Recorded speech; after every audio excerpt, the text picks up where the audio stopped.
Atkal būtu tāpat kā ar pulsošu, ar saskaitīšanu arī jādara.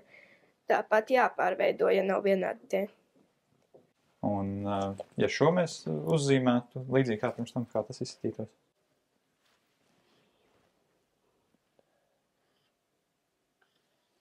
Te arī, te kā 3 daļas. Te pat skaidri redzēt.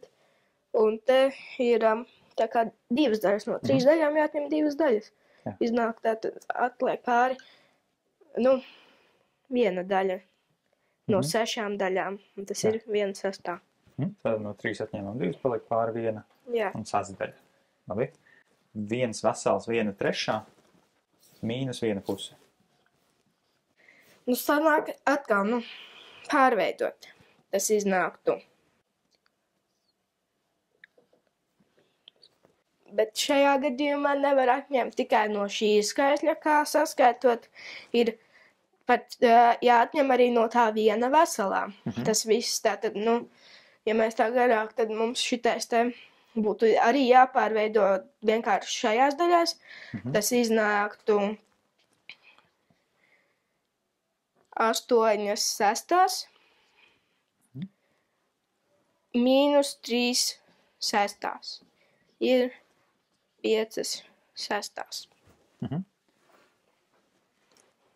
Jā, un vai tu vari parādīt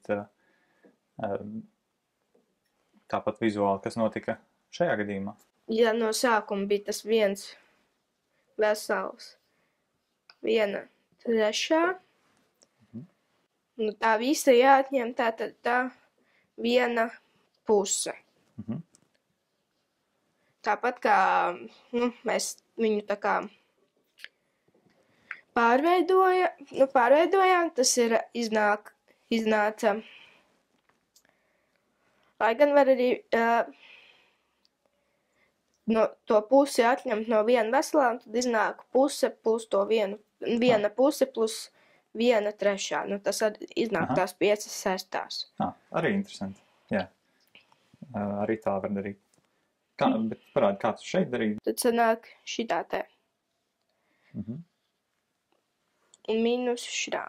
Tā kā tu bija. Un tad iznāk atbild, to pusi nevar atņemt no tās 1/3, ir jāņem arī no šī nost. Jā. Tātad, ja mēs atņemt rekur šitās te 2 daļas no šitām 2 daļām, šitais vairāk nepaliek pāri, jāatņem vēl 1 daļa no šitā visa. Atņemam te 1 daļu, iznāk 5/6. Super, tad patiesībā man jau parādīja vesels 3 veidus, kā veikt šo darbību.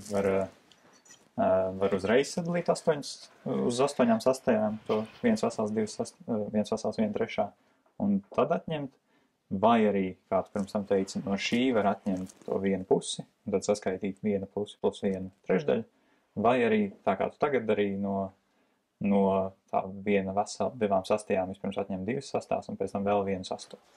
Jā, tātad ir daudz dažādu veidu, kā ar šo tikt galā. Super. Tev katram ir, kā pašam vieglāk to izrēķināt. Jā, taisn tā.